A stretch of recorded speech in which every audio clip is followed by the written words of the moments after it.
Welcome to episode 47 of the Travel Calumet Original Podcast. I'm your host, Rick Sense, and joining me for today's episode is Lori Lamers, the creator of Fauna Farm Family Day. Did I pronounce that right? Yep, that's right. Okay.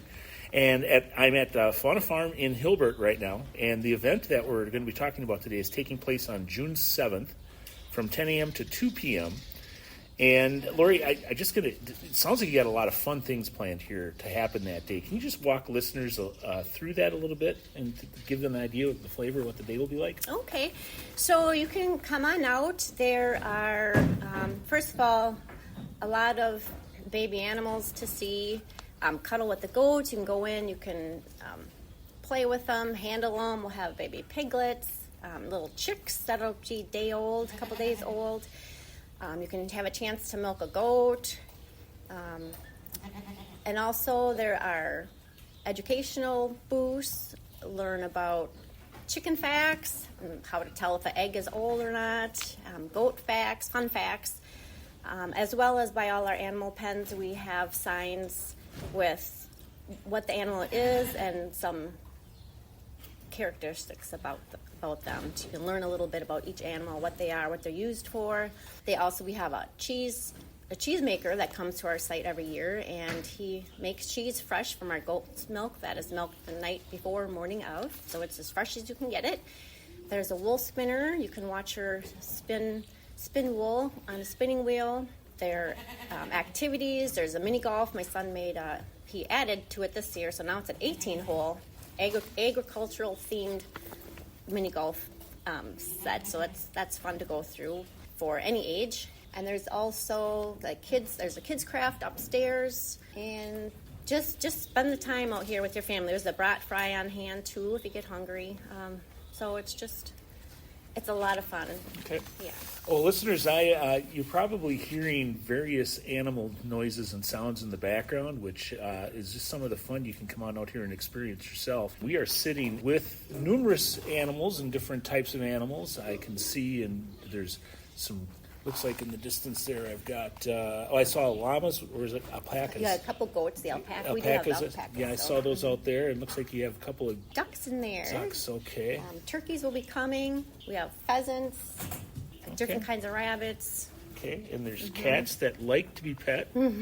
Yeah, we have some kittens, so hopefully they'll be ready to go for that day. And some bunnies as well. So there's all sorts of animals for the young kids and the young at heart to enjoy and visit and make new friends with on June 7th, that Saturday. So why a family fun day? There's a couple reasons. I think each generation, first of all, the kids get further and further away from the farm, where your food comes from. When I grew up, half of my friends worked on farms. During the summer, they'd bale hay, and now kids don't have those experiences. And also just to have family come out, just take a break from the rat race of life. Just enjoy. I mean, we've had people come out here and just sit on our swing outside. They didn't do anything else. They just came and sat on the swing, enjoyed the day, relax, and have some good quality time and learn a little bit too. What's your favorite farm experience and why? I have actually a lot. Okay. Going back, so this was my grandparents' farm. And as a kid, I would come out and we would check the eggs under the cluck with my grandmother and see if they were fertile or not. We would bale hay together, Grandpa and my dad and myself and my brother. Just a lot of good family time. A lot of life's lessons are learned out here. And every spring when those baby goats are born, that never gets old. It's like a miracle every time you see it happen. That's probably one of my favorite things every year that I see. If listeners were to tour your farm, what would they see and learn? They would see all different kinds of animals. They would learn what they're used for. They would learn different fiber, like the alpaca fiber versus the sheep fiber versus Angora from an Angora rabbit. We also have people that have a booth set up for gardening experiences, gardening tips, gardening questions. There is a girl coming to give a forage walk. So there's a lot of things out in nature that are edible and healthy. And she will go around the yard and kind of find things like stinging nettle or burdock. And we also have a butterfly exhibit if my butterflies hatch out as they should. Okay. Butterflies also are important pollinators. So we'll have a whole display of butterfly-friendly plants and the phases of a butterfly. And the kids will get to make a butterfly feeder to take home. So there's a big variety, something for everybody. Okay. What experiences are on the docket that you've talked about a couple of them already with some of the things that people are going to be able to do here, but could you maybe walk through, you're going to have vendors here as well. Can you maybe walk through what their role here is that day? So I believe in supporting your local vendors. I believe in making and growing for yourself. That is the most healthy way. We have people coming with local honey, and local honey is actually better for your allergies. It helps you fight them. So they'll sell their local honey. I have some of my goat milk soaps available. We have my daughter's coming with, they have homegrown beef. So they will be selling some beef and educating about the benefits of that. And also they'll be bringing some maple syrup, some fresh from the tree. And then we also have some people that do more craft items. I have a niece that she sews hot pads and pigs and all sorts of Stitches and Sweets is her company's name, and she sells those. A friend has a little store in Manawa. She grew up with my daughter. She's coming here with her things from her store, like homemade soups in a package and homemade fudge that you can mix up. And also a lady that hand stitches towels. That's something else that people don't do much anymore or have the time to do, probably mostly. Kitchen towels and aprons and blankets. So. And there's going to be mini golf. Can you maybe talk about that? That's not too often you walk out to a farm field and see mini golf. Yeah, so that was my son's idea last year. He did the first 9 holes, and he thought he would like to do a mini golf and have it agricultural themed, because that's who we are. He has several. There's like a tire to try to hit the ball through, a barn to go through. There's chickens sitting on nests, and you got to work your way around those to get to the hole. He's got one with cows at various places and some farm equipment he made. And I'm assuming the animals are not real. Correct. Okay. Correct. just so no one decides to write in and say, hey, what are you doing using live animals in a mini golf? Yep, no, they're all live. made out of wood. Right. They're very cute. All right. So he's going to set up here. He does rent that out during the summer. That's kind of his little side gig he does. And he said he's expanded it to 18 holes this year. Yep, so we'll have all 18 out on the yard. So okay, that's pretty cool. So if I'm driving up, first of all, it's very easy to get to, listeners. If you're driving through Calumet County on Highway 3257, if you're coming from the north, you'd be heading south, and then you'd want to turn right. I believe it is on Harvester Road. Yep. And then it's probably a half mile down the road, and then you turn left onto Rosner. It's real easy to find. Rosner takes you right to the front gate of the farm, so it's a real convenient drive. For those of you coming south, same roads, just be turning left off of 3257 instead. Last year you did this. What kind of weather did you have? Last year wasn't the best weather. Okay. It was okay, but then it rained a little bit, more of a pestery rain. It wasn't a downpour, but it was. But people, that was our 3rd year doing it, and it still was our best turnout. So every year it gets bigger, and despite the rain, so I was thanking the people to come out even though the weather wasn't great. And they said, you just have to dress for it. And most, the mini golf's outside, but everybody else is under either tents or in the barn. So either way, it's going to go on. But I'm just hoping for some nice sunny weather. But you've had the bad weather last year, so this year you do the good weather, right? That's what I'm hoping. There you go. Okay. So, but listeners, that's something. If you're planning on coming out, just make sure you dress for the weather that day. It's probably a safe way to say it. Okay. Yeah. Mm-hmm. And kids want to walk around in tennis shoes. Is that okay, or do you recommend boots or whatever they want to wear? Whatever their parents put them in is fine. Okay. It's pretty low key. It's just to have fun and relax and enjoy the farm for the day. Well, it's gotten a little quiet in here right now, so maybe if I start talking about the animals again, they'll start chorus again. But could you maybe walk listeners through some of the collection of animals that you'll have at the event and their ages and sizes and things like that, so people are aware of what's there to see? Sure. Our biggest main animal on our farm are goats. We have goats of all ages. We have Nigerians, so those are the dwarf goats. And the full-sized of those come up to about an adult's knee.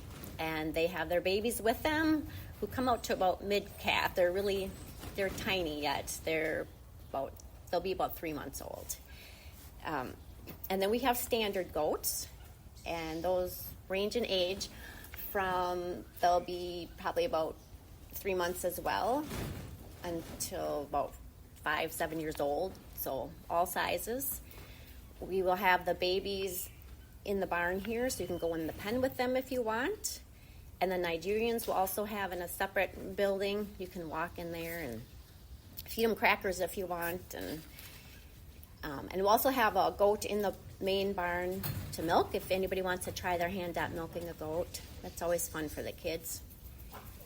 We also have a couple alpacas. They will be getting their first haircut. Well, they get one haircut a year, and that's coming up next Thursday. Oh, so it's before that. So It's they're going to before look a lot that. different than they did when I drove up this Right, morning. right. Okay. So right now they're really woolly, and I plan on having their bags of wool set by them so people can see really how much wool comes off, how much fiber comes off of a alpaca. And they're getting up in age, maybe 7 and 10. It's a father-son team over there. Okay. And we have a couple sheep. They are a year old, going on 2. If it all works, we might have somebody shearing them on that day. We don't have that finalized yet. Okay. Otherwise, you'll see them in their full wool. We have rabbits. We have some smaller bunnies, some lion head bunnies from this year, and some old ones. I have an Angora and a mini lap. They're a couple years old. We have lots of chickens, because that's another strong suit of ours here, of all ages, all colors, kinds. We'll have also our chicks that should come in the day before the open house. So they'll be in the barn under a heat lamp, and the kids can hold them. And last year that was like a super big hit. So I'm hoping to have a kid station right by that so they can hand out the chicks. Some pheasants to look at, some red golden. That's not a typical farm animal, but they're pretty. My son had those when he was in 4-H as a kid, and I got hooked on them. So we have a pair of those. And some mandarin ducks. And we'll have piglets. Those will be just weaned, so those will be holdable as well. And we'll have some turkey poults, which will be probably a couple weeks old, so they'll be little yet too.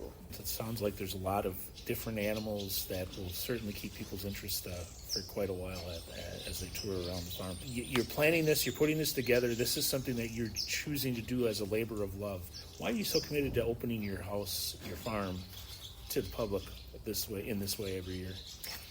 There's several reasons. Like my dad said, if the farm, it's in your blood, and I love farming, and I'm passionate about the animals and about education.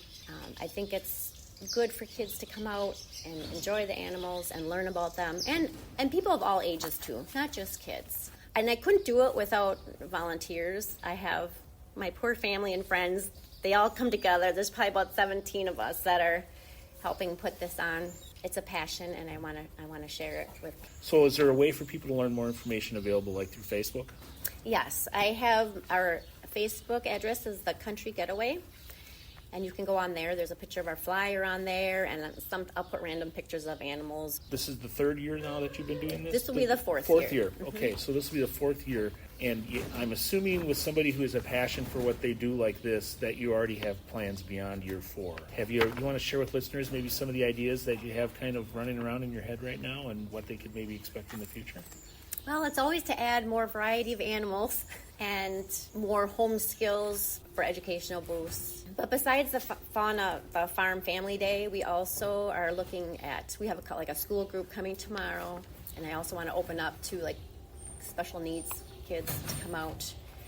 We've had autistic children come out here because they can't handle the big crowds of your typical petting zoo, so they can come out and just, it's a quieter atmosphere.